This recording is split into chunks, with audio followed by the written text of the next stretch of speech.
What up, peeps and peepettes? MorbTron back today with more Diablo 3 Necromancer action. And today I'm going to be going over my detailed, complete build for the Bones of Rathma set for this Necromancer. Now, please let it be known that this is only days after Necromancer release, so if any changes, any buffs have gone into effect, that is not included with this video. So, there are a couple things I wanted to hit on before we even get into it.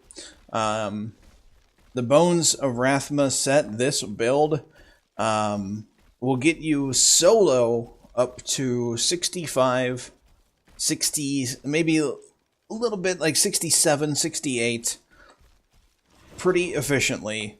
Anything beyond that, you're going to want to group for, because you start to take too much damage. You can do a ton of damage, but there's just no survivability. And I've tried playing around with different loadouts, different things. It's just not working. So that's kind of the downfall of the Bones of Rathma. It's just not up to par with the other sets for the Necromancer, which is sad, because the Bones of Rathma, running around with a skeleton and a golem and having skeletal mages out everywhere, is quintessential Necromancer for me anyway. You know, having an army of skeletons and skeletal mages and a golem, that's basically what I ran around with in Diablo 2. And so that's what I flocked to in Diablo 3 when the Necromancer was released. And it's just not there. So the only way to really make this viable without going completely mad from clicking is with this loadout that I have developed here. I'm sure there are others like it. I've kind of taken pieces from other people's builds and made this one my own. So without further ado, we'll go into it here. So I have 6 pieces, all 6 pieces of Rathma set on. Now, none of them are ancient. You know, I could do better there, but like I said, this is only days after the Necromancer release, so you just have to bear with me. As far as the weapon shield combo I'm running is the Jesseth set, which increases the damage of all of my pets by 400% when my skeletons are commanded, and when my command a skeleton target dies, they automatically get recommanded on their own to a nearby target. So, bam, right there, pet damage. We all know what the Bones of Rathma set does. Gives you a 50% damage reduction, 250% more pet damage for each skeletal mage that's out, and also Army of the Dead damage is also buffed by 250%, and the minions, when they hit, they have a chance to reduce the cooldown of Army of the Dead by 1 second. So, there we go. Where this build kind of goes off, I have the Endless Walk set as well. I have Crispin's Sentence, which this is a 100% roll, so I deal 100% damage against slowed enemies, or triple that bonus against enemies afflicted by any other type of controlling effect. So you'll see I'm running a frost or ice golem. I am not running the ice skeletons. You'll see I'm running the frenzy skeletons. That's because I'm running Decrepify with Dizzying Curse. So I would need to put Decrepify on everything, so that way they have a chance to get stunned. And when they get stunned, they take 300% increased damage. And then as far as the belt goes, that's where a little bit of the damage reduction comes in. I gain 50% additional damage reduction when there is an enemy afflicted by my Decrepify.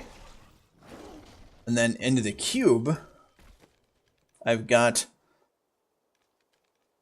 Raylina's Shadow Hook. So every point of maximum essence increases my damage by 0.5%, and bone spikes generate an additional 5 essence. That really helps with essence generation, keeping me at maximum essence so I can unleash the mages as quickly as possible if I have to reset a fight. Then I have Tasker and Theo, pet attack speed, just bam. And then something that makes this build not carpal tunnel inducing is the name of this ring I can't pronounce. My raised skeletal mage lasts 4 seconds, additional 4 seconds, and there is an additional free skeleton that is raised each time I do it. So I'm just going to use the ability. Bam, there's 2 mages. Bam, there's 2 more. Bam, there's 2 more. Bam, there's 2 more. And then we'll break down into the skills. So in my left click, I've got Bone Spikes with Path of Bones, so it has a greater chance to hit more than one target, to kind of go off of the weapon that is cubed. My right click, I have Decrepify with Dizzying Curse, play off of my ring. Number 1 ability, I have Skeletal Mage with Skeletal Archer, increases my attack speed and thus increases my pet's attack speed as well. I've got Command Skeleton with Frenzy, which increases their attack speed even more. I've got Command Golem with Ice Golem, because the Ice Golem will stun things. That plays into my ring as well. Plus the Golem hits like a truck with this spec. So then we've got Army of the Dead with Death Valley. Death Valley is by far my favorite Army of the Dead spec.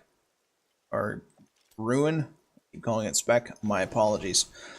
The passive skills I've got is Overwhelming Essence to play along with the weapon I have cubed. I've got Rathma's Shield for a little bit more damage reduction. Every time I use Army of the Dead, I cannot take any more damage for 4 seconds. Extended Servitude, keep those mages out longer. And Grisly Tribute, which is my main source of healing. So I'm healed for 10% of my life on hit when one of my minions hits an enemy. That adds up when my skeletons are going mad crazy and my skeletal archers are going nuts as well. So the Golem doesn't play too much into that because it attacks slow, but like I said, it hits like a truck. So with this spec, it hits for a couple 100 billion.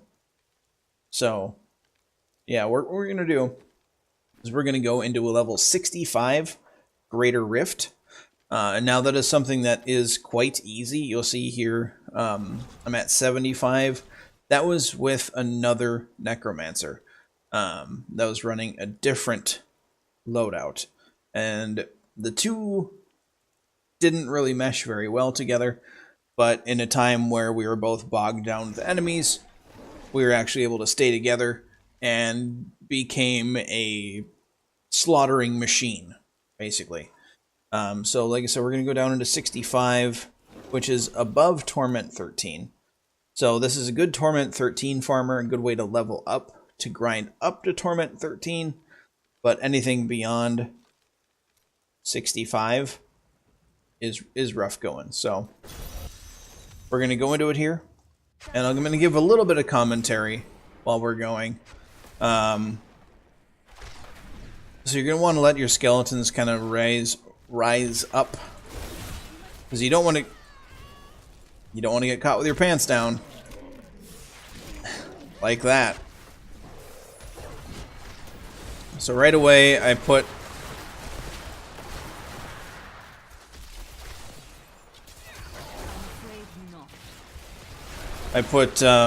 Command Skeleton up.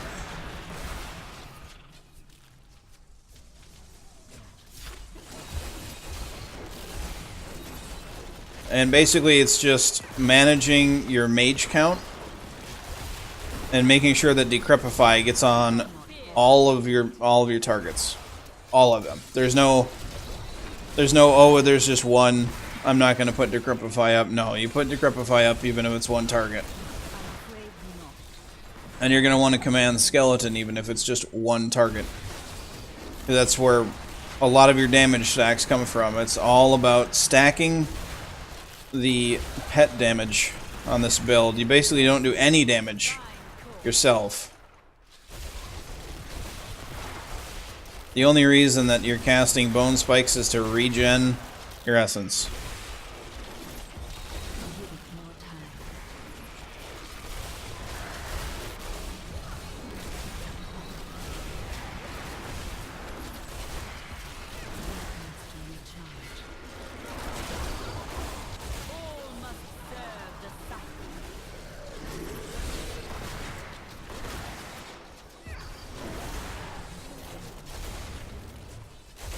So you see here, my command skeletons are there. My skeletons are just going off. They're just going all over the place.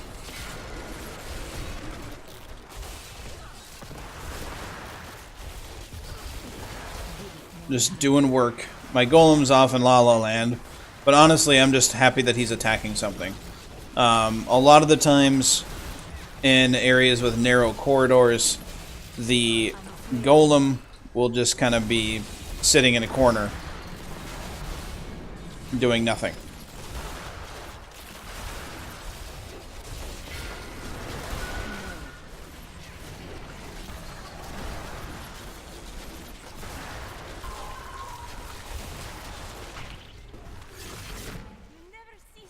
Then you also notice I'm not really skipping any enemies. There's a reason for that. This build takes so much damage. Like, if I was to stand in that, let's see how much damage it took just from standing in for a split second. If an enemy survives or gets past you, gets past your minions, and hits you once, you're pretty much dead. So shield pylons are going to be your friend. And keeping that buffer of skeletons and golem between you and your enemies is going to be extremely important.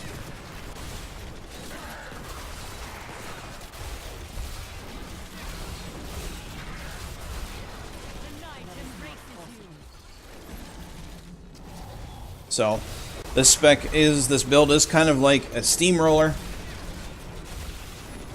where you don't leave any enemy behind, and you quite literally kind of crawl through the rift, but you get it done fairly easily as long as you're careful. You see, there's some enemies coming up behind me. I'm just going to take care of them.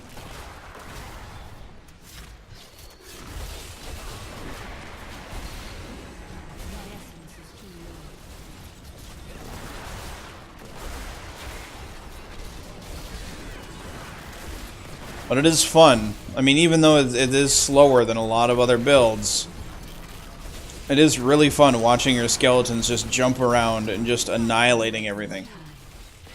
Because the only real AoE that you have is Army of the Dead. But you'll notice large packs of things do die very, very quickly. And that's just from the amount of pets that you have out, just chewing through ads.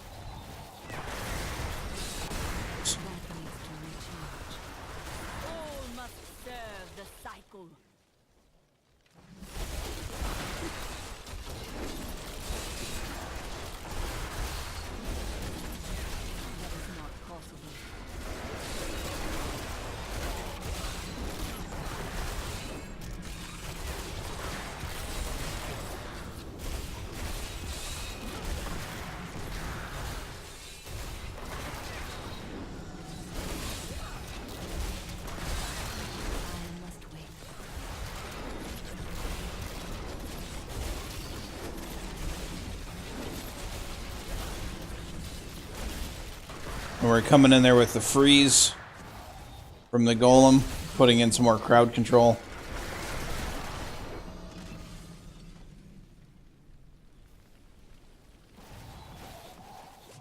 And this is where the resetting of everything comes into play. So, see there's a lull in the combat, all the mages dropped away. And that's another reason why you really don't want to leave anything behind. Is because you lose your momentum the second that you stop attacking.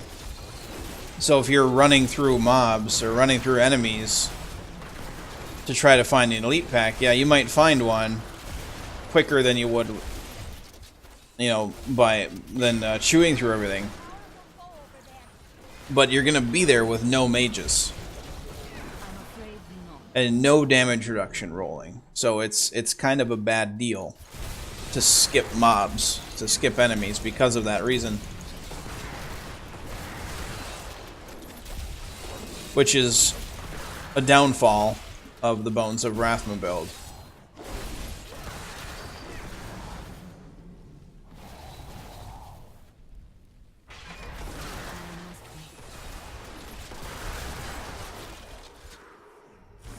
channeling pylons are going to be your friend, because you can just spam the mage. And you can spam Army of the Dead. But you still don't want to leave everything behind. You can roll the dice and risk it for the biscuit a couple times when you have a channeling rune. But chances are you're going to get caught with your pants down once it runs out.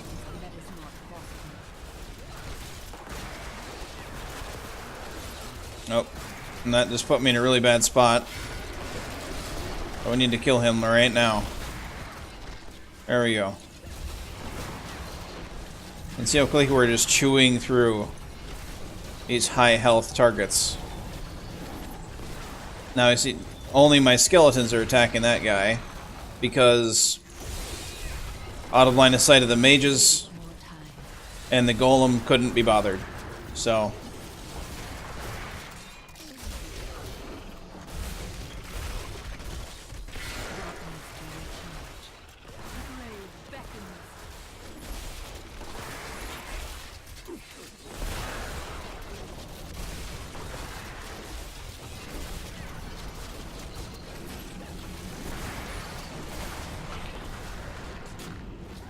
the Rift Guardian has found you. ouch. And see there, I went in within melee range of the Rift Guardian before any of my pets. And that's what happened.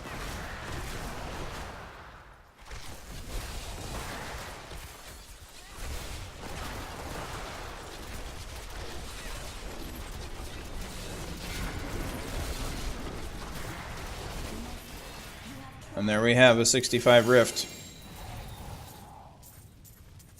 My bag is full. I need to go back. Oh, I'm full on blood shards.